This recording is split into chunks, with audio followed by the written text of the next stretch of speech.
Praise God for this opportunity na magkakwentuhan tayo this afternoon.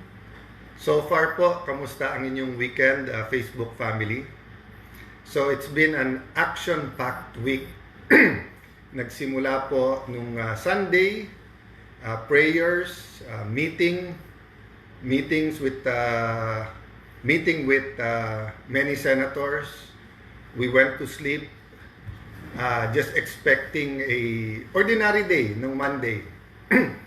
Then to God's grace and mercy, I got a call Sunday morning. Monday afternoon, nakumpleto yung 13. Dumating si Senator Bato. And only to God's grace and mercy, nagpalit ng liderato sa Senado. Then of course, tumuloy-tuloy na. I was hoping na ang ating topic ng Thursday at Friday ay ang aking privilege speech nung Wednesday na ang tawag po ay, ang pangalan po ay Bigger Picture. Let me give you the 2-minute version. So sinabi ko dun sa Bigger Picture na medyo nakatutok tayo sa politika, lalo po sa news at saka sa social media. Pero ang ordinaryong Pilipino, hindi lang siyempre political yung lens. Meron economic lens, no? O ibig sabihin, kumbaga sa salamin, yung economic lens, yung pananaw ba na kamusta ang taas ng presyo, or PTK po yung ginamit natin, presyo, trabaho, kita. Kamusta ang presyo? Abot kaya ba? Or pataas ng pataas? Kahit okay yung presyo or mataas ang presyo, may trabaho ka ba? Kasi kung wala kang trabaho, or wala kang negosyo, wala rin kita. At syempre, dinagdag din po natin yung issue ng corruption. Pinag-usapan din po natin doon na yung spiritual lens o yung sinasabi po natin morality and values. Importante po sa isang community, maging yan po ay pamilya, maging church, maging samahan ng magkakapitbahay, Tricycle Operator and Drivers Association or TODA, yan po ay maging barkada, yan po ay maging barangay, city, isang nation, yung values at yung kultura ng isang community. At pinag-usapan po natin doon na pag pinag-usapan natin ay kultura, meron tinatawag na 7 spheres or mountains, no? Yung pong family, yung pong church, yung pong government, business, education, health, at media. Ang media, kasama na po dyan ang entertainment at journalism. At pinag-usapan natin sa 7 yan, na spheres or mountains of culture, lumalabas po ang values, ang sistema, ang pang-araw-araw na buhay ng isang tao, isang pamilya, isang bansa. So let's say when we're addressing corruption, hindi lang yung investigasyon at pagkaso nun, pero yung values, may integrity ba ang sistema, may integrity ba, may value ba ang tao na wag magnakaw. In talking of all of that kasi, tayo'y naniniwala na yung pang-araw-araw na buhay ni Juan de la Cruz, ni Juana de la Cruz, ay hindi na pag-uusapan kasi syempre, maging sa Marites, maging sa official na news, maging sa chat groups, maging sa SOCMED, yung mga nagba-viral usually ay yung mga events at saka yung mga intriga. So sabi ko nga, from the search for the truth ay naging mga propaganda. For example, paulit-ulit na sinabi na kaya nagkaroon ng leadership change para pigilan yung impeachment. Pero nakita nyo naman po, Wednesday night, nung nakuha natin yung articles of impeachment, kahit na may kaguluhan sa Senate, tinapos po natin. Nung tinanong po ako ng Secretariat, tatapusin po ba natin ang pag-check niyan tonight para bukas masulatan na natin yung House? Nakiusap po ako sa kanila at sabi nila, sir, duty namin to. Despite po yung anxiety at yung trauma na nangyari dun sa barilan sa Senate. The next day, within 24 hours, pinadala na po natin sa House of Representatives. Kasama sa sulat na yan, yung order na nasa order of business sa Monday, ang articles of impeachment at magko-convene na tayo bilang impeachment court. So ulitin ko lang po clarification number 1. Walang delay. In fact, sa Monday, magko-convene na yung impeachment court. So I hope those who made a judgment, may you be a religious leader, may you be deans of law schools, may you be a private citizen. Sabi ko naman po, we accept your criticism. Dapat maging aktivista, dapat kalampagin nyo kami. Pero if you made a judgment or an accusation, let's also have the humility of saying, ay mali pala kami. Kasi kita nyo naman pala ho, hindi totoo at propaganda lang at paninira sa bagong majority na yung impeachment ang main reason na pagpapalit, di ba? Marami tayong pag-uusapan kung bakit pinalitan ang majority, kasama dyan yung direction. Tingin ko po hindi natututukan ng husto yung present crisis ng ating bansa. Fuel price crisis, crisis po sa energy, crisis po sa trust sa gobyerno. And I'm not talking about the administration alone. Trust in the legislature, in the House, the Senate, trust sa ating traditional media, trust sa social media, trust sa ating administrasyon, trust sa impeachment process. Yung tiwala ba na may mga leader tayo na ginagawa nila ang lahat ng kaya nila para mapababa ang presyo or makontrol ang inflation, or that every student ay meron pong gamit at maganda po ang direksyon ng ating educational system para may trabaho kagad. O yung tiwala po sa PhilHealth sa nangyaring mga budget scandal, or tiwala po sa DOH na parating may problema sa bidding at sa supply ng bakuna at ng gamot. Tiwala ng ating OFWs ay nasa magandang kalagayan, or that we're doing everything for their safety and welfare. May maraming issues po yan safety and welfare. Okay. So, let me clarify a second thing before I go to the main topic. I'd like to clarify na agad-agad sinecure yung CCTV sa Senate. Marami pong theories, marami pong haka-haka, maraming nagpupush ng narrative, no? Isa sa unang sinabi sa akin ni Secretary ni Secretary John Vic Remulla ay pagdating sa Senate, we will secure the Senate, we will make sure that everyone's safe. Sabi niya, Senate President, or kilala naman niya ako, so sabi niya, Alan, please make sure may access kami at na-secure yung CCTV. So as soon as I saw the Sergeant at Arms, sinabi ko na parating dito si Secretary Remulla, make sure that in front of them, makita nila yung CCTV, tapos may dalawang kopya. May kopya tayo, may kopya sila. Pangalawa ko sinabi po sa Sergeant at Arms, of course mabilis po to, so as far as I can recall, joint investigation to.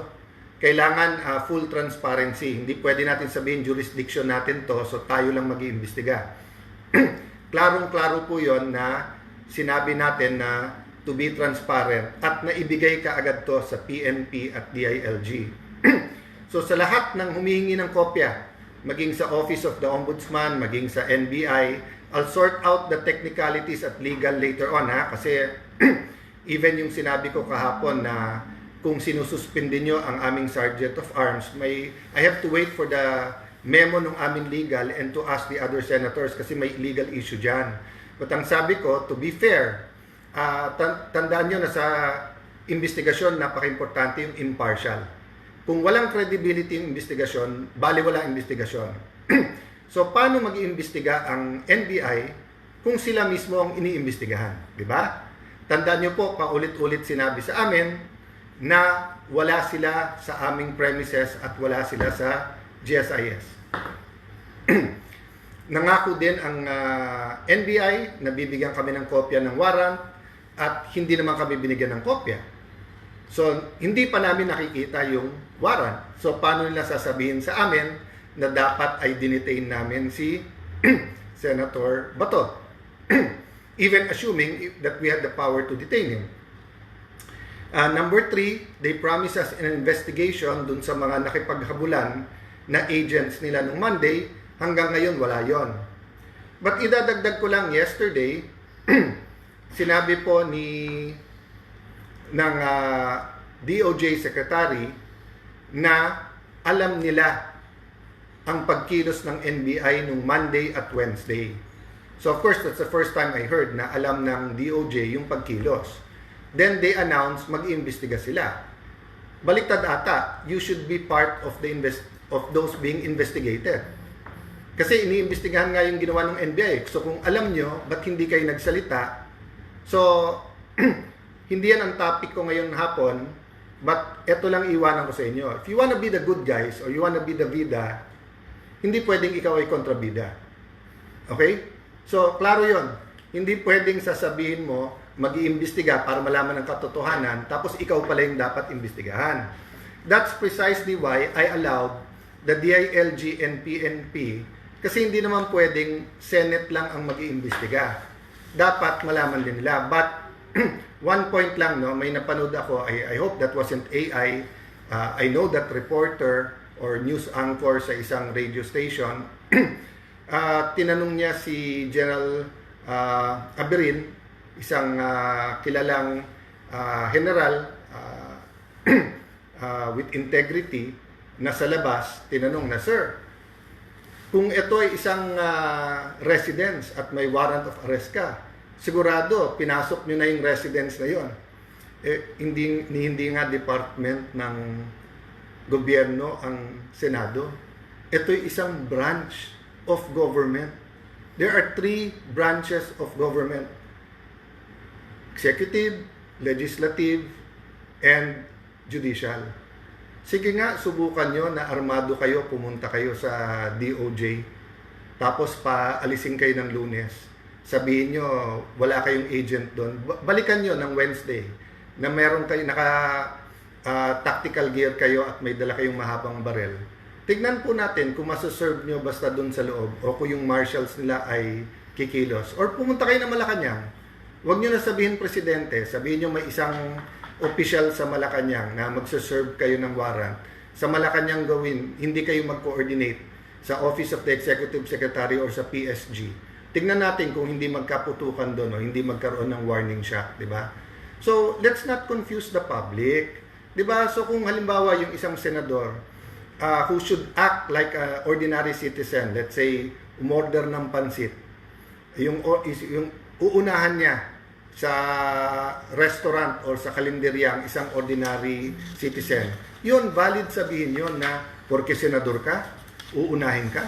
Hindi ba dapat just like an ordinary citizen, nakapila ka? Pero yung sasabihin mo mag-serve ka ng warrant of arrest sa loob ng Senado, sasabihin mo this is like a private residence, kunting aral-aral naman. Napakabigat ng implication sa publiko kung tuturuan natin sila ng mali. It seems like an ordinary question, pero mabigat tong question na to, no? Same thing, kung sasabihin mo na, ba't ka magpapaputok dyan? Warning shot ba, ganyan? This is not an ordinary police situation in the street. We were on high alert the whole day. Wednesday, nakipaghabulan sa senador. We are a branch of government. And I'm not protecting any senator here. We're protecting the integrity of the Senate, the integrity of our Philippine Constitution. This is not about men or women or politics. This is about laws. It is about our democracy. It is about our Constitution. Okay? So, my main complaint yesterday was that from the search for the truth, parang naging PR campaign. PR meaning public relations. Parang may narrative, counter-narrative, para bang rumble sa college na wala nang pakialam kung sino tama at mali. Basta't kung brag mo yon, doon ka nakakampi. So para bang may 2 sides of the narrative and then bahala na si Batman. Basta't ang importante, yung narrative namin. Hindi po. That's why nung humingi kami ng tulong, unang-una hiningi namin, every single person in the Senate ay ma-secure at masiguradong ligtas at hindi masaktan, including of course the Senate media na tinutukan talaga yung mga nangyayari doon. Ang problema, parating pa lang si Secretary John Vic at saka ang NCR ang NCRPO na sa labas, but ang Chief PNP may nagsasabi na stage to. So meron ng narrative. And then may counter-narrative na. I did not give in to a counter-narrative. So tignan nyo po ang aming joint statement at pagharap sa press ni Secretary Remulla. Sinabi ko, hintayin yung investigasyon. Hindi ko binanggit yung word na NBI, although meron na kaming initial findings na NBI, because I didn't want to influence anyone. And I didn't want this to be a government versus government unless there is a hard evidence, no?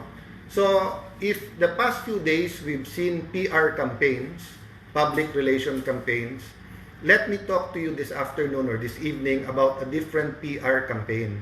Sana po the rest of the day today and tomorrow, especially tomorrow, which is a holy day for many religious people regardless of your faith.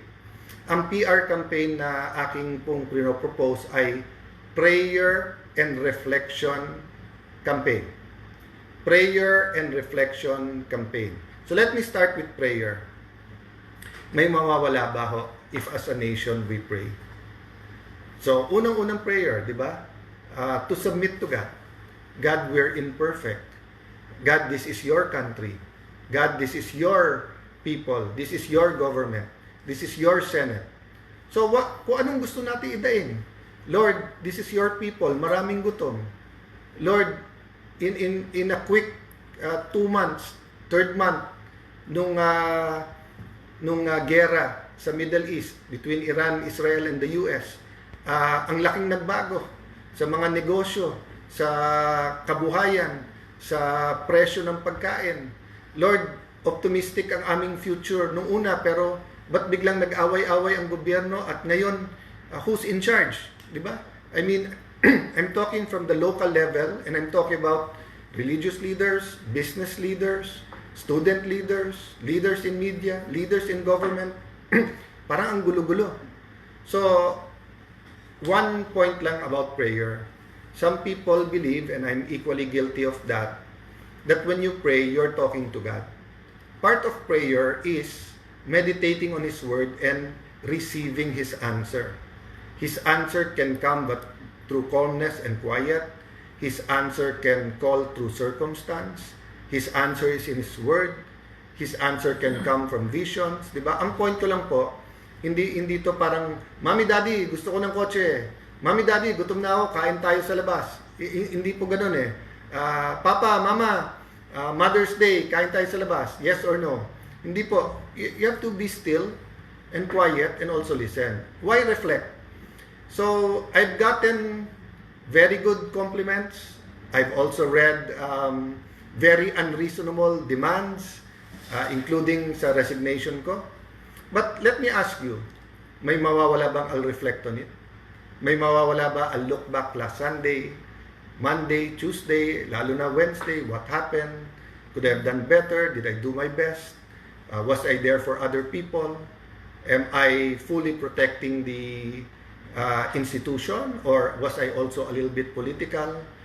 Did I open up enough the Senate to an investigation? Tandaan nyo po, balance yun. Ha? If I have to protect the Senate, so hindi ka pwedeng totally mag-surrender na bahala na kayong lahat mag-imbestiga. It is a branch of government. We have to protect the integrity of the Senate. On the other hand, we have to make sure it's independent, transparent, believable, credible. So, I also criticize yung iba kong mga kasama kasi una, hindi kami nakarinig na buhay pa ba kayo, kamusta kayo. Then pangalawa, ang criticize at yung ginamit na po na na narrative is political.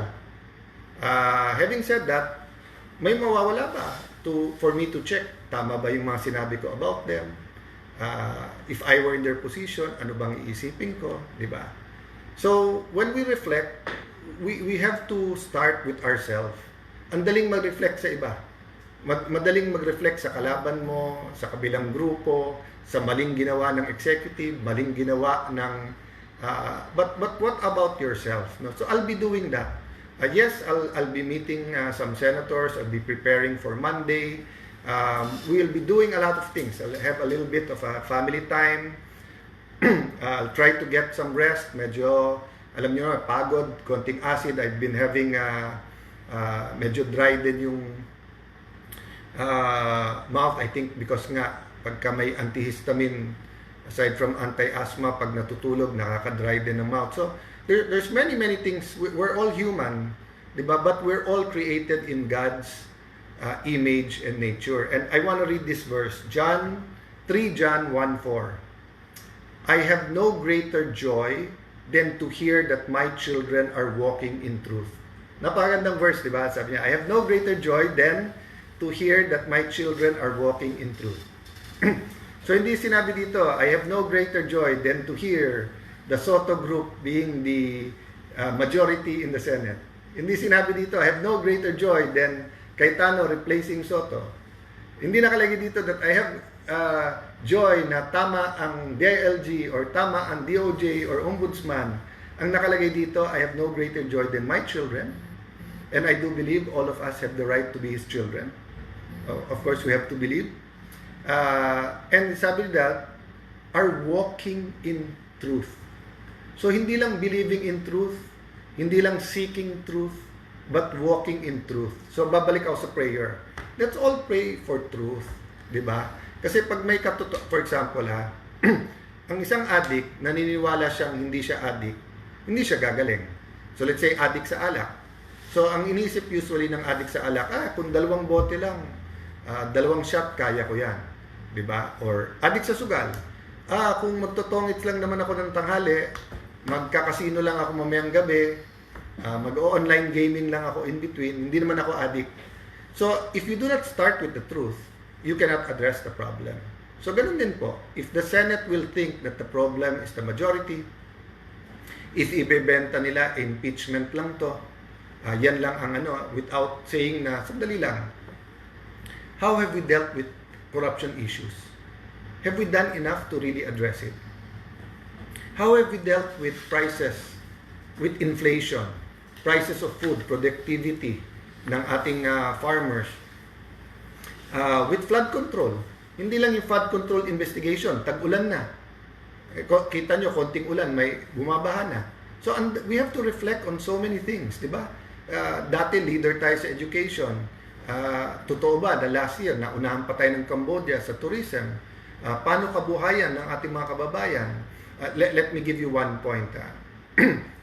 I'm reflecting on, alam ko na kasi kasunod pag ganito na may kahirapan, kasunod na nito new taxes. Whether the day na medyo controversial yung IMF, 1970s, 80s, hanggang nung naging congressman ako, late 1998, parati yan, na ayusin nyo yung fiscal position nyo, yung pananalapi, mag-tax na naman. So, paulit-ulit ko po sinasabi, sana ngayon may makinig na as Senate President and head of the new majority. Nung panahon ni President Ramos at nagka-crisis, nag-impose siya ng 10% across the board sa lahat ng departamento. Maliit lang ang budget nun. Ngayon, mahigit 6 trillion yung budget So, pag nag-impose ka ng 10%, forced savings, 600 billion na kagad yun.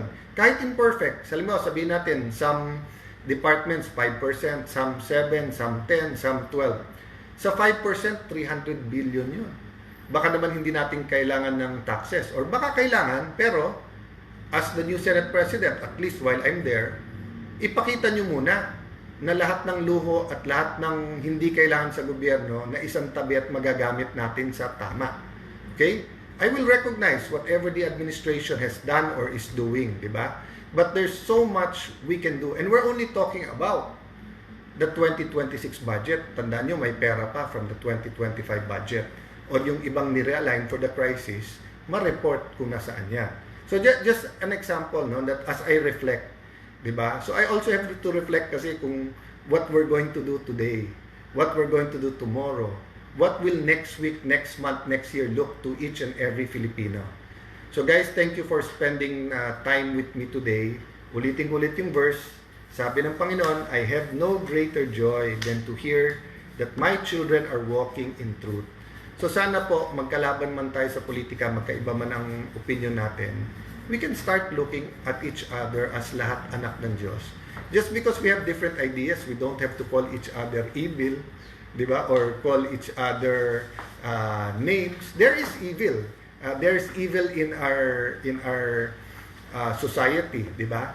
Pero kaya nga sinabing hate the sin but love the sinner. So sa lahat po na sumasama mismo sa live, sa viewers natin ngayon, thank you po. This time around, nakiusap po ako kay George na hawakan yung cellphone kasi nga usually ako, but just so that makakonsentrate ng konti. At saka ngayon, uminom ako ng Gaviscon nata yun kasi nga medyo may acid ng konti. And I still have so I know may nakikinig ng mga ka-dinner ko. Thank you for joining us tonight. I will be there in 10 minutes. God bless you guys. Good night po.